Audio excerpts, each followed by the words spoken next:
Hey guys, how's it going? I'm Ethan Gegg. I am a content creator, which I think personally uses the least amount of social media, not only among my friends, but also fellow content creators that I've worked with. And frankly, it's surprising to me how many of us struggle to use social media every single day without getting addicted to it. So today I'm going to be giving you 5 steps plus one bonus one, which you're going to want to stick around to the end of the video for, on how to get off social media for good, but more importantly, how to use it if you'd like to continue using it reasonably.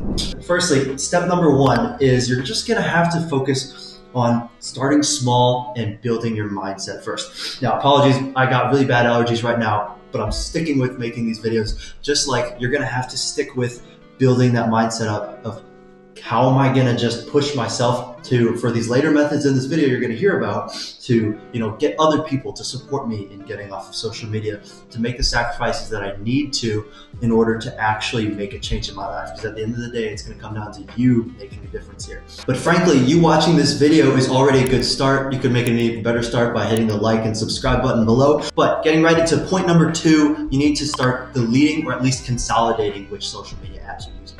I know it can be scary to start getting off of social media, and sometimes people recommend like, hey, you could just delete everything, but it's like, at the end of the day, that's kind of scary. Who wants to just get rid of social media completely? So what you could do is start by saying, hey, I message people on Snapchat and Instagram, but I, in theory, could just message them on one of those apps, or frankly, I don't even use one of them too much, so you could just delete the ones you don't need. I feel like between a lot of people like Gen Z our age, like we love using Snapchat, Instagram, YouTube, TikTok, Twitter, whatever else. Like you could totally sacrifice at least 1 or 2 of those, and you could consolidate some of those messaging or the features that those apps provide. So that's point number 2. All right, point number 3 is actually going to build off of this, which is actually asking other people to give you their phone number so you can get off of those social media apps. I know, it seems hard to be like, hey, I don't want to message you on Snapchat and Instagram anymore. But at the end of the day, what's going to save you a lot of time and a lot of trouble in opening all these apps is if you just text them, hey, real quick, send me your phone number, trying to use social media less. Or if even better, actually, you could just literally text your friends, hey, could you actually just text me? I respond a lot faster that way. That's what I use. That makes it a lot faster for most people.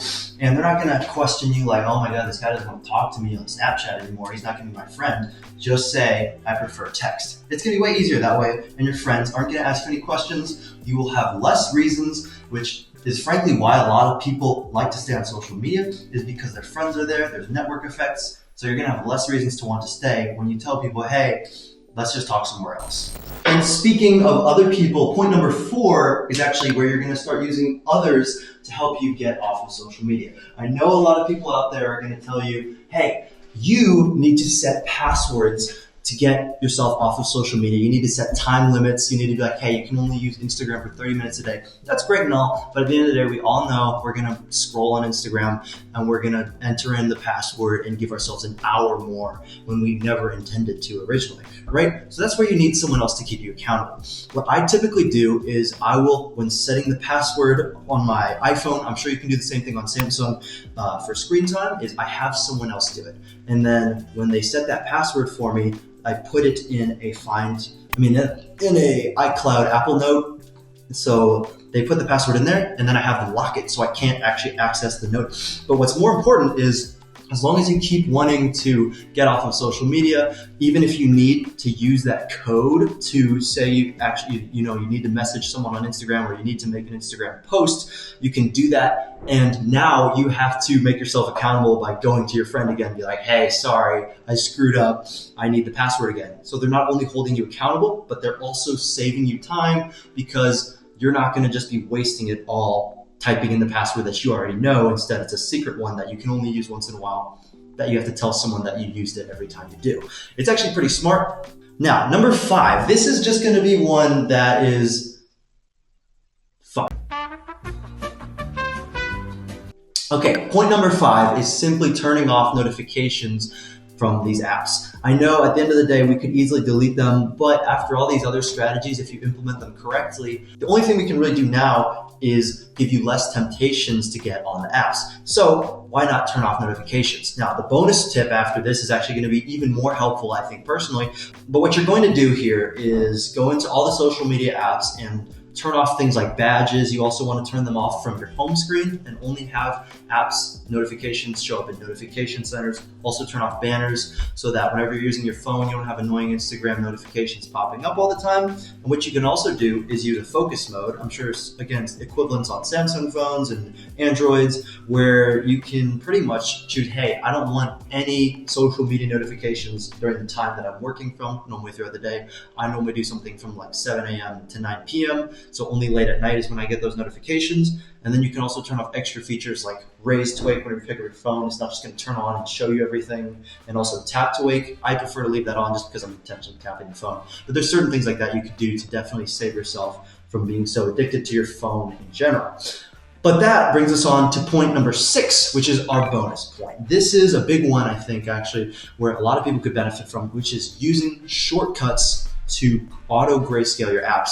And the difference here is basically if you set up a shortcut, which there should be something on the screen here to show you basically that you can pretty much make a home screen icon of the exact same app. But it's going to be, obviously a little bit different colored. So maybe you're going to be a little bit less tempted to click on the app because it's not going to be as pretty as the Instagram logo is. You can choose whatever name you want for it. So it could just be called Don't Use Instagram if you want to. But the cool thing with these shortcuts is you can also have it automatically grayscale the app before you open it, which is another big tip, is if you leave your phone on grayscale, it allows you to really just not be as addicted to the high contrasting colors that we always see on social media. And the cool thing is you can always just turn that off if you add grayscale to your home screen control center. So you can easily turn that off afterwards if it gets annoying, but it at least turns it on before you use your social media apps. So that's the bonus tip for today. I know some of those were a little bit more complicated and maybe I didn't get to explain them super well, but comment below if you guys want me to go into some of these methods more in detail, and subscribe if you want me to make a video on how to post on social media apps without even using the apps in the first place. Sounds kind of interesting. Well, if it does, let me know and I'll make a video about it. Till then though, see you guys in the next one. Peace.